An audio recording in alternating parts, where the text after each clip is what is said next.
Қайырлы күн достар, бүгін сіздермен нан салма тағамын жасайтын боламыз. Ол үшін видеоның соңына дейін қараңыздар.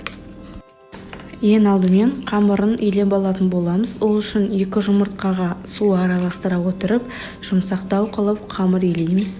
Мен суға алдын ала тұз ертіп қойған болатынмын.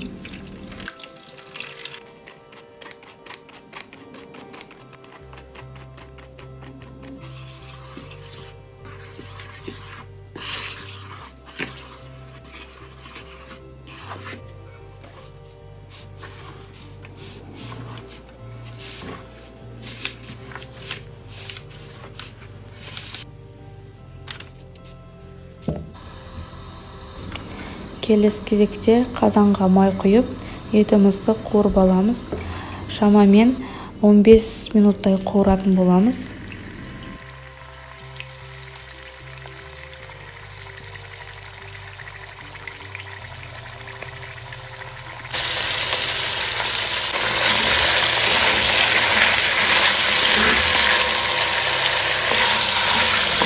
Ет қуырылған уақытқа дейін біз көкөністерімізді турап аламыз. Менде пияз, чеснок, сәбіз, қызанақ, картоп.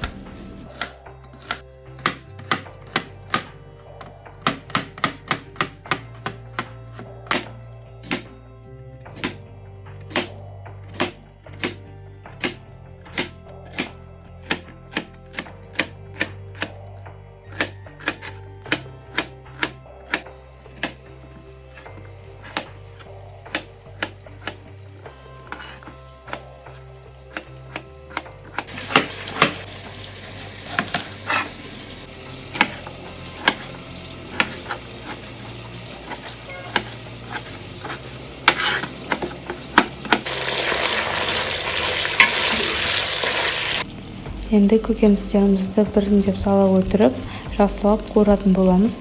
Ең алдымен пияз бен чеснокты саламыз. Ол сарғайғанша қуырылуы тиіс.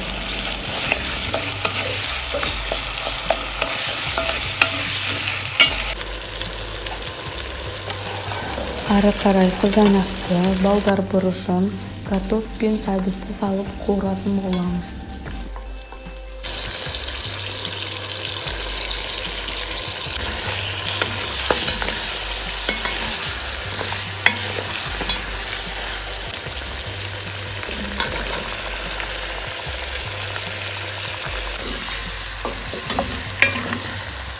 Бәрін шамамен 15 минут қуырамыз. Қуырылып болғаннан кейін дәміне қарай тұз, бұрышын қосып, үстіне қайнаған су құямыз.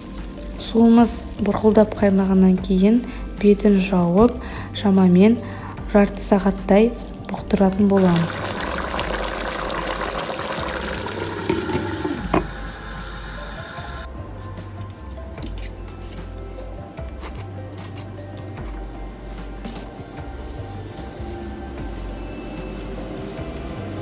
Ендігі кезекте қамырды жаюға кірісеміз. Қамыр жайылғанда не қалың, не жұқа болып кетпеуі қажет. Яғни орташа мөлшерде жайылуы тиіс. Жайып болғаннан кейін видеода көрсетілгендей оны кесіп алып, қайнап тұрған суға 5-10 минуттай пісіреміз.